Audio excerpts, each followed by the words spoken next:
مولوی مسجد کے اندر منبر رسول کا وارث تو ہے، یہ آپ کو سرمایہ درانہ نظام نے مغالطہ ڈالا ہے۔ اللہ کی قسم آپ کو یہ گمراہ کر دیا گیا ہے۔ آپ میں سے بھی بعض لوگ شاید آج سے پہلے یہ سوچ و فکر رکھتے ہو کہ مسجد کے منبر پہ بیٹھے ہوئے مولوی کا سیاست سے کیا کام ہے، مسجد کے منبر کے اوپر بیٹھے ہوئے مولوی کا یہ ریاستی معاملات کے ساتھ کیا کام ہے، یہ سیاست کے اوپر کس بارے میں گفتگو کر رہا ہے، یہ سیاست کے نقطے کیوں بیان کر رہا ہے۔ آپ کے ذہن میں بھی یہ مغالطہ آ سکتا ہے کیونکہ معاشرے میں پروپیگنڈا ہے۔ اللہ کا یہ تو شکر ہے کہ آپ نے مولوی کو منبر رسول کا وارث تو مان لیا، لیکن آپ کے دماغ میں یہ فلسفہ ڈال دیا گیا منبر رسول کا وارث تو عالم دین اور مولوی ہو سکتا ہے، لیکن تخت رسول کا وارث، خلافت رسول کا وارث، ریاست رسول کا وارث، سیاست رسول کا وارث کون ہونا چاہیے؟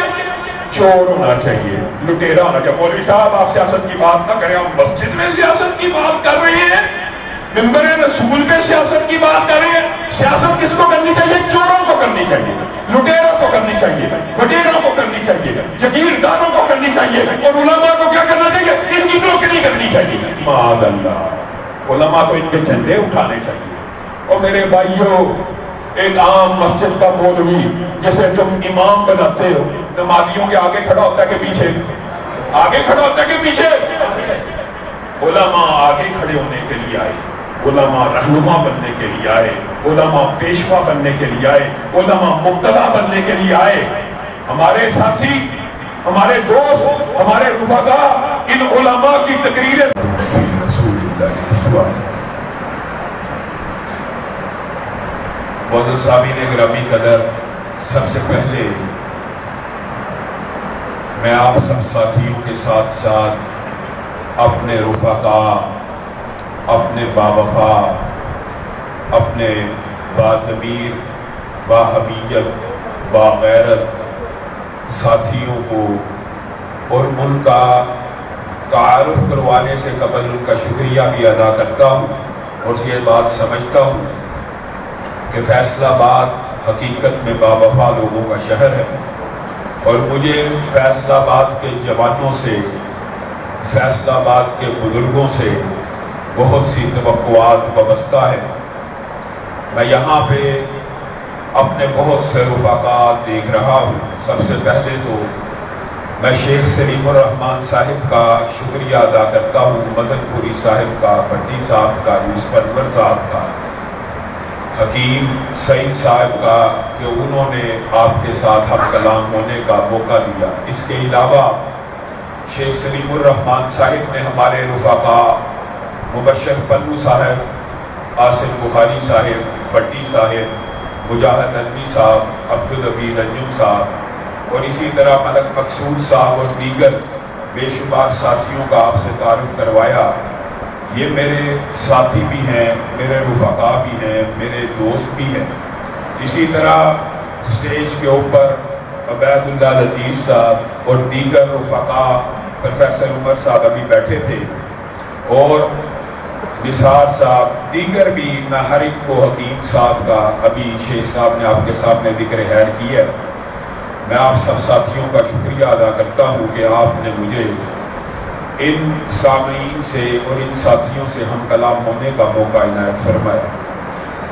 سب سے پہلی بات جو یہ تقریب ہے، یہ خوشی کے اسلامی شریعت میں وہ لمحات کے حوالے سے ہے کہ جب بھی اللہ کا کوئی گھر معرض وجود میں آتا ہے تو حقیقت میں جس طرح آسمان کے اوپر ستارے ہوتے ہیں، اور صحیح حدیث سے یہ بات مستعار ہے کہ زمین کے اوپر مسجد آسمان کی طرف سے ایسے چمک رہی ہوتی ہیں جس طرح زمین والوں کے لیے آسمان کے ستارے چمک رہے ہوتے ہیں۔ آسمان کے فرشتے مسجدوں کو ستاروں کی طرح زمین کے اوپر ٹمٹماتا ہوا محسوس کرتے ہیں۔ یہ دنیا کی بہترین مقدس جگہ ہیں، یہ دھرتی کے اوپر سب سے پاک اور پوتر اور صاف جگہ ہے۔ جس طرح بازار سب سے زیادہ ناپسندیدہ ہیں، اسی طرح مسجدیں سب سے زیادہ پسندیدہ ہیں۔ ان کے کچھ SOPs ہیں، ان کے کچھ پروٹوکول ہیں، اور اللہ رب العزت کی اس بندے کے اوپر بڑی رحمت ہے، اور آپ سب بھی اس رحمت میں شریک ہیں کہ آپ اللہ کے گھروں میں سے ایک گھر میں بیٹھے ہیں۔ یہ بھی اللہ کی رحمت ہے کہ آپ بازاروں کے اندر، گلیوں کے اندر، سڑکوں کے اوپر کھچل حرام نہیں ہو رہے، بلکہ اللہ کے گھروں میں سے ایک گھر کے اندر ذکر کی، اللہ کے ذکر کی، رسول اللہ کی حدیث کی ایک عظیم الشان محفل میں بیٹھے ہیں۔ یہ سعادت بھی آپ کو اپنے دور بازو سے نہیں ملی، بلکہ اللہ رب العزت کی رحمت ہی سے ملی ہے۔ میرے بھائیوں، یہ جو مسجدوں کی خدمت کرنا ہے، یہ اتنا بڑا اعزاز ہے۔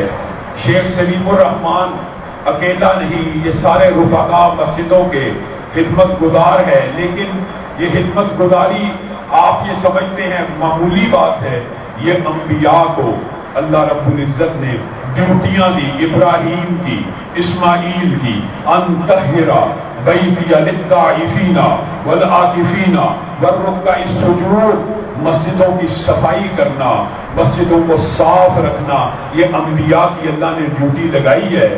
ہم شیخ سلیم الرحمان کو دل کی اتھا گہرائیوں سے اس مسجد کے قیام کے اوپر اور قرآن و سنہ اسلامک سینٹر کے نام کے ساتھ اس کا افتتاح کرنے کے اوپر مبارکباد پیش کرتے ہیں۔ قرآن و سنہ اسلامک سینٹر یہ جو نام ہے، یہ شیخ صاحب نے میرے باہمی مشورے کے ساتھ میرے ہی لاہور کے ادارے کے حوالے سے رکھا۔ میرے بھائیوں، یہ ایک بڑا لمبا چوڑا طویل باب ہے، آپ نے علماء سے یہ ساری حدیثیں سنی ہوئی ہیں کہ من بنا للہ مسجداً بنى اللہ لہ بیتا فی الجنہ، جو بندہ اللہ کے لیے مسجد بناتا ہے، اللہ رب العزت جنت میں اس کا ایک گھر بنا دیتے ہیں۔ ایک بندہ پوری مسجد نہیں بناتا، بندے کے ذہن میں یہ خیال آئے پوری مسجد تو میں نہیں بنا سکتا، تو مسجد کے اندر اتنا تعاون کرے کہ جتنا ایک پرندے کا گھونسلہ ہوتا ہے اس کی جگہ بن جائے، صرف اتنے پیسوں میں حصہ بقدر جسہ کے تحت شامل ہو جاتا ہے، اللہ رب العزت اس کا بھی جنت میں محل بنا دیتے ہیں۔ حتیٰ کہ بعض روایات کے اندر پرندے کے انڈے کے برابر، پرندے کے گھونسلے کے برابر، اور پرندوں کے گھونسلے بڑے چھوٹے ہوتے ہیں، ایک حقیقت میں کہ چند انچ سینٹی میٹر بھی ہوں، اگر اس کا بھی حصہ آپ مسجد کے اندر اس نیت سے ڈال دیں کہ اللہ اس حصے کے بدلے میں میرا جنت میں گھر بنا دے، تو اللہ تعالیٰ اس بندے کا جنت میں گھر بنا دیتے ہیں۔ اور میرے بھائیوں، یہ جو مسجدیں، اس کے ساتھ عبادات کے بہت سے افعال جڑے ہیں، لیکن ایک خاص عبادت کو آپ کے سامنے رکھ کر اپنی بات کو آگے بڑھاؤں گا۔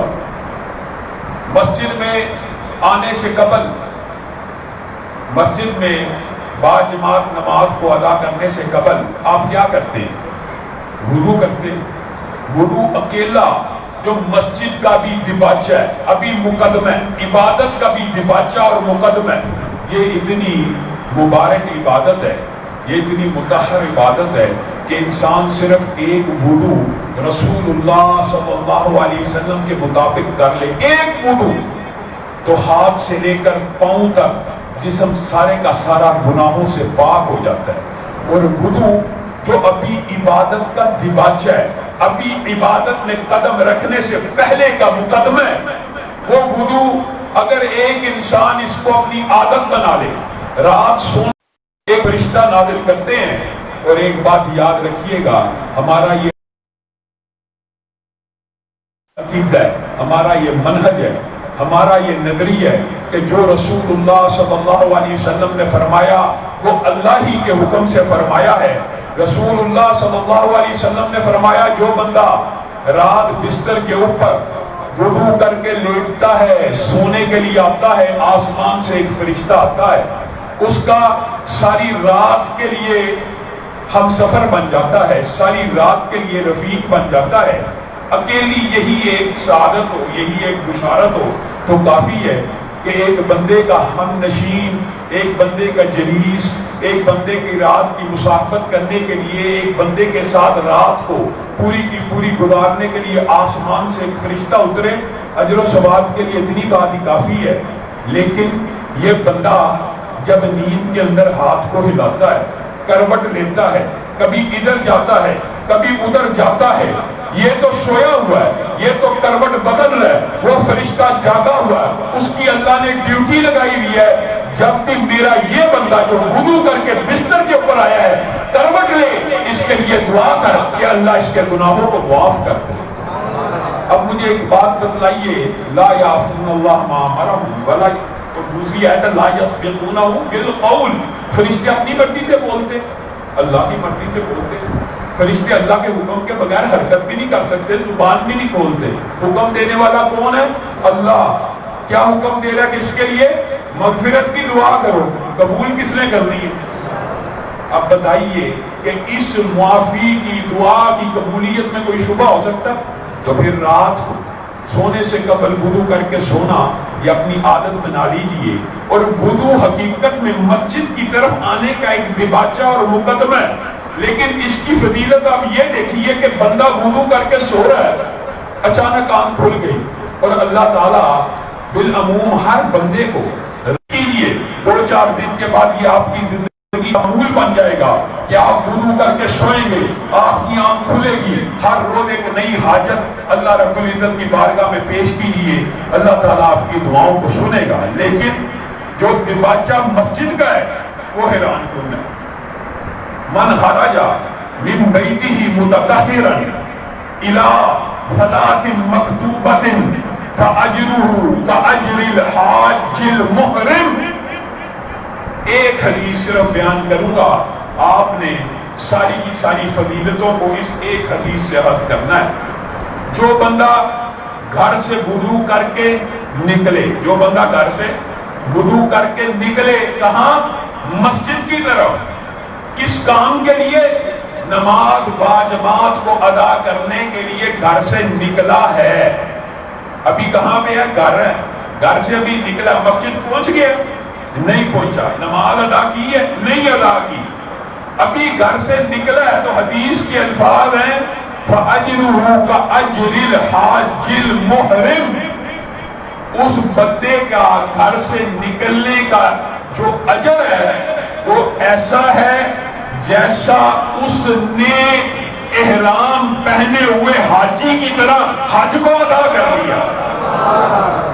ایک نماز کے لیے گھر سے نکلنے کا اجر و ثواب باوضو ہو کر اگر ایک حاجی کے احرام، اچھا یہاں پہ محدثین نے بڑی ایک عجیب و غریب نکتے کو بیان کیا ہے کہ کئی مرتبہ انسان یہ سوچ سکتا ہے اللہ تعالیٰ رسول اللہ سے یہ بات بھی تو کہلوا سکتے تھے نا، جیسے دیگر عبادات کے بارے میں فجر کے بعد کی 2 رکعتیں جو اشراق کی ہیں تو اس کا عمرے اور حج کا ثواب ہے، لیکن یہاں پہ حج کے ثواب کے ساتھ ساتھ احرام کا ذکر کیوں کیا کہ ایسے حاجی کا جس نے احرام پہنا ہو؟ تو یہاں پہ یہ بات سمجھ آتی ہے کہ جس طرح احرام پہننے ہوئے حاجی کو حج سے ایک عرصہ قبل حج کی تیاری کرنا شروع کرنا پڑتی ہے کہ پیسے جوڑے گا تو حج کرے گا، ویزے لگوائے گا تو حج کرے گا، احرام خریدے گا تو حج کرے گا، سفر کاٹے گا تو حج کرے گا، وہ ساری کی ساری مشکلات صعوبتیں برداشت کرنے کے بعد جو حج کا اجر ہے وہ صرف باوضو ہو کر گھر سے نکلنے کا اجر ہے۔ اب بتائیے گھر سے اگر نکلنے کا اجر ایسا ہے، ایمانداری سے بتائیے، اپنے گھر سے وضو کر کے نکلا کہاں؟ مسجد کی طرف آنے کے لیے، اس کا اجر ایک حاجی کے برابر ہے۔ تو جو بندہ مسجد میں آ کے باجماعت نماز ادا کر لے گا اس کا اجر و ثواب کیا ہوگا؟ اگر نکلنے کا اجر اتنا ہے، آپ اور میں نے یہ سمجھا کہ جی نماز جو باجماعت ہے یہ بس ایسی بات ہے، اور میرے بھائیوں بندہ مومن کے اوپر مردوں نماز باجماعت مسجد میں فرض کی گئی ہے، عورتوں کے اوپر گھر میں ہے اور مردوں کے اوپر مسجد میں، عورتوں کو بھی مسجد میں آنے کی اجازت ہے۔ یہ بھی عجیب و غریب فلسفہ ہے۔ مساجد کے اندر شیخ صاحب عورتوں کا سیکشن بنایا کہ نہیں بنایا؟ عورتوں کا کمرہ بنایا نا، اللہ کا شکر ہے۔ ہمارے ہاں عجیب روایت ہے عورتیں بازار تو چلی جائیں مسجد میں نہ آئیں، جو پاکیزہ مطہر پوتر پاک ترین جگہ ہیں، عورتیں وہاں پہ نہ آئیں، بازار میں چلی جائیں۔ مسجد میں جائیں گی تو فتنے کا خطرہ ہے، بازار میں جانے پہ فتنے کا خطرہ ہے کہ مسجد میں آنے کا فتنے کا خطرہ ہے۔ یہ عجیب و غریب فلسفہ ہے۔ میرے بھائیوں یہ تو بڑا لمبا چوڑا موضوع ہے، پھر اللہ تعالیٰ ایک دفعہ آنے کے اوپر ایک مہمانی کو بندہ مومن کے لیے تیار کرتا ہے، اور ایک جو مہمانی ہے اگر آپ اس کا ہلکا سا صرف ایک تاثر ذہن میں لے کے آئیں تو جنتی کی ایک وقت کی جو میزبانی حدیث میں آتی ہے کہ اس کے سامنے 70 دسترخوان ہوں گے، ہر دسترخوان کے اوپر 70 کھانے ہوں گے، ہر کھانے کے 70 ذائقے ہوں گے، اور یہ ایک وقت کی اللہ کی طرف سے مہمانی ہوگی۔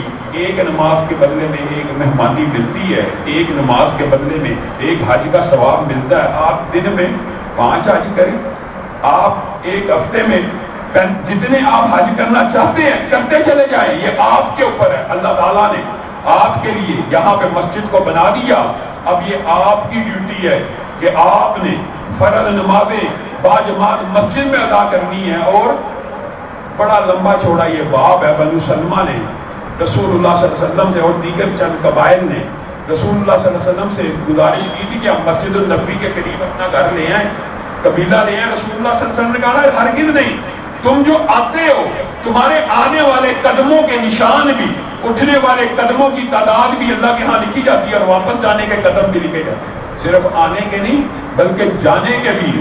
اور خوشخبریوں رات کی تاریکیوں میں مسجدوں کی طرف آنے والوں کے لیے کل قیامت کے دن روشن نور کی بشارتیں ہیں۔ یہ رات کی تاریکیاں آج ہیں، اور میرے بھائیوں اور آپ کی اور میری ذمہ داری بھی اور ڈیوٹی بھی اللہ رب العزت نے اس زندگی میں صرف یہ لگائی ہے کہ اللہ کے دین کی خاطر، اللہ کی عبادت کی خاطر، یہ نماز، یہ روزے، یہ زکوٰۃ، یہ حج، یہ اسلامی معاشرہ ہے، یہ اسلام کی بنیادیں ہیں، یہ اسلام کے بنیادی اراکین اسلامی معاشرت، اسلامی طرز عمل کو ظاہر کرتے ہیں۔ لیکن آج آپ کے سامنے چند باتیں یہ بھی رکھنی ہیں۔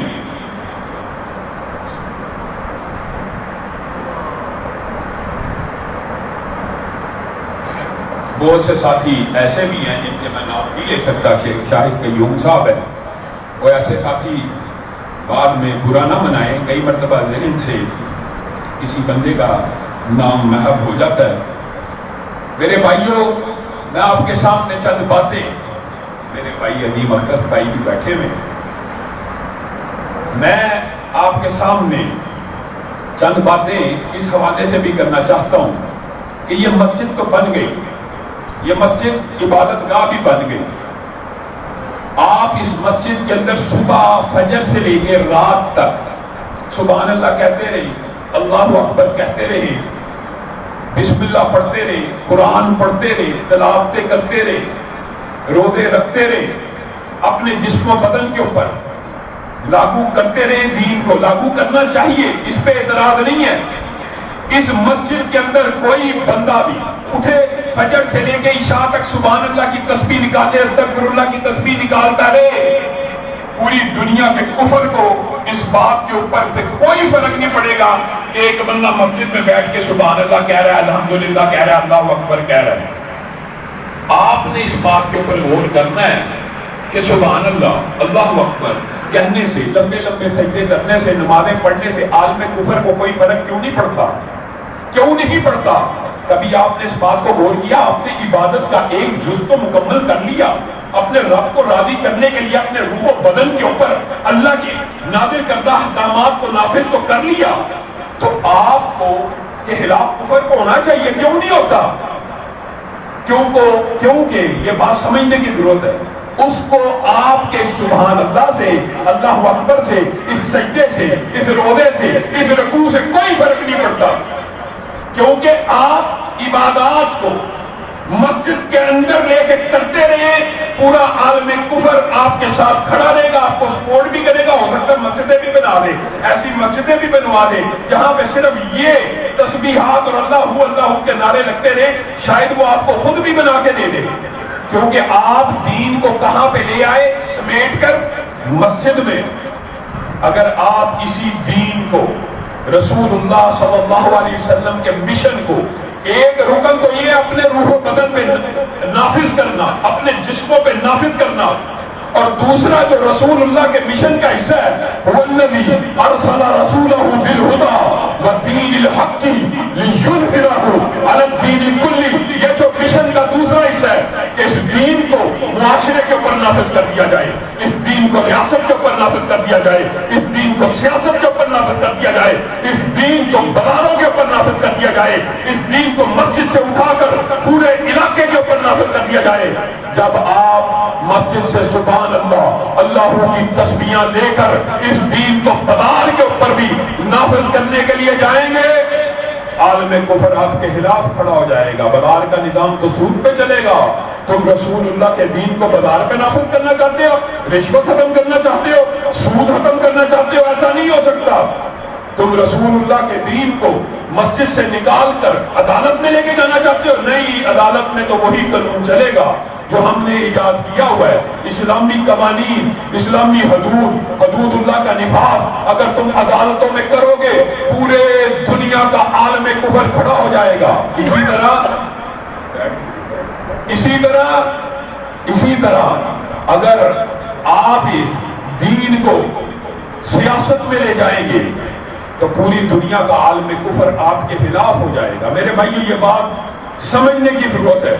ہو سکتا ہے کسی بندے کے لیے یہ بات کچھ ثقیل ہو یا اس کے اندر اس کو سمجھنے میں کوئی دقت آئے، لیکن آپ نے اس پیغام کو، اس نقطہ نظر کو، اس مشن کو گلی گلی، چوک چوک، چرستے چرستے لے کر جانا ہے کہ نکل کر خانقاہوں سے ادا کر رسم شبیری، نکل کر خانقاہوں سے ادا کر رسم شبیری۔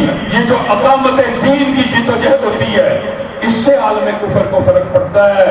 مسجد میں عبادت کرنے سے اللہ کی قسم عالم کفر کو کوئی فرق نہیں پڑتا، لیکن جب آپ رسول اللہ کے اس منہج کو، رسول اللہ کے اس دین کو کہیں گے ریاست کے اوپر نافذ کر دیا جائے، عدالت کے اوپر نافذ کر دیا جائے، سیاست کے اوپر نافذ کر دیا جائے، بازار کے اوپر نافذ کر دیا جائے، پورا عالم کفر آپ کے خلاف ہو جائے گا۔ اس بات کو ذرا کھولیے، ریاست کے اوپر کیا نافذ کر دیا جائے، اس بات کا کیا مطلب ہے؟ اس بات کا مطلب آپ نے خود رسول اللہ صلی اللہ علیہ وسلم کے منہج سے عہد کرنا ہے۔ رسول اللہ صلی اللہ علیہ وسلم دنیا سے چلے گئے، رسول اللہ کے مصلی کا وارث کون بنا؟ ابو بکر، سب کو پتا۔ رسول اللہ کے مصلی کے وارث کون بنے؟ رسول اللہ کی ریاست کے وارث کون بنے؟ رسول اللہ کی سیاست کے وارث کون بنے؟ مسجد النبی کی عدالت کے وارث کون بنے؟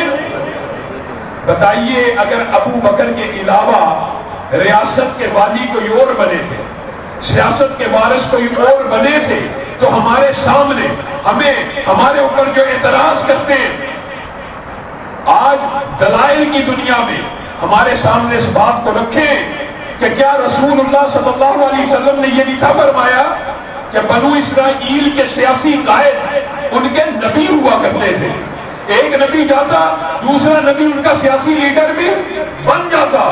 کیا رسول اللہ نے نہیں تھا فرمایا کہ میرے بعد نبی نہیں آئیں گے؟ کیوں میرے بعد نبی نہیں آئے گا، میرے بعد نبی نہیں آئے گا، لیکن میرے بعد علماء آئیں گے، میرے بعد علماء، نبی تو نہیں آئیں گے لیکن میرے بعد علماء آئیں گے۔ وہ کون ہوں گے؟ بتائیے، وہ کون ہوں گے؟ وہ میرے وارث ہوں گے۔ میرے بعد علماء آئیں گے، وہ میرے وارث ہوں گے۔ اور مسجد میں آپ بیٹھے ہیں، ان علماء کی جو فضائل و مناقب حدیث میں آپ سن کے حیران رہتے، فرشتے ان کے پاؤں کے نیچے پر رکھتے ہیں۔ ایک طالب علم جب علم کی نیت سے گھر سے نکلتا ہے، آپ میں سے کوئی مسجد میں آ رہا ہے صرف علم دین سیکھنے کے لیے، تو ارب مخلوقات آپ کے لیے دعائیں کرنا شروع کر دیتی ہیں، حتیٰ کہ حدیث کے الفاظ ہیں سمندر میں رہنے والی مچھلیاں بھی اس بندے کے لیے دعائیں کرنا شروع کر دیتی ہیں۔ چلو چیونٹیوں کے بارے میں، فرشتوں کے بارے میں تو دماغ میں آ سکتا، فرشتوں نے ہمیں دیکھا ہے، چیونٹیوں نے بھی انسانوں کی دنیا دیکھی ہوئی ہے۔ ایمانداری سے بتائیے، کیا مچھلیوں نے دیکھی ہے؟ کیا مچھلیوں نے آج تک یہ زمین دیکھی ہے؟ اور مچھلیوں کو کس نے کہا ہے کہ زمین کے اوپر ایک مخلوق ایسی بس رہی ہے جو دین کا علم حاصل کرنے کے لیے چل پڑی ہے، ان کے لیے دعائیں کرو؟ کون بتا رہا ہے مچھلی کو؟ اللہ بتا رہا ہے۔ اور مچھلیاں ان کے لیے دعائیں کر رہی ہیں، وہ مخلوقات جنہوں نے انسانوں کو دیکھا ہی نہیں، جنہوں نے یہ دنیا کبھی دیکھی نہیں، وہ طالب علموں کے لیے، علماء دین کے لیے دعائیں کریں، کس لیے؟ نواز شریف کے پیچھے چلنے کے لیے، عمران خان کے پیچھے چلنے کے لیے، بھٹو کے پیچھے چلنے کے لیے؟ وہ کس لیے دعائیں کر رہی ہیں؟ وہ اس لیے دعائیں کر رہی ہیں اگر یہ گروہ راہ راست پہ رہا تو دنیا قائم رہے گی، ورنہ دنیا ہلاک ہو جائے گی، اس لیے دعائیں کر رہی ہیں۔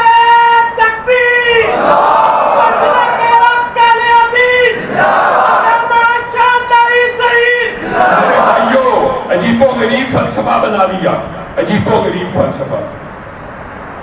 علماء نبی کے وارث ہوں گے، کیا صرف مصلی رسول اور ممبر رسول کے وارث ہوں گے؟ یہ آپ کو کس نے، یہ آپ کو جہالاء نے مغالطہ ڈال دیا آپ کے ذہنوں کے اندر۔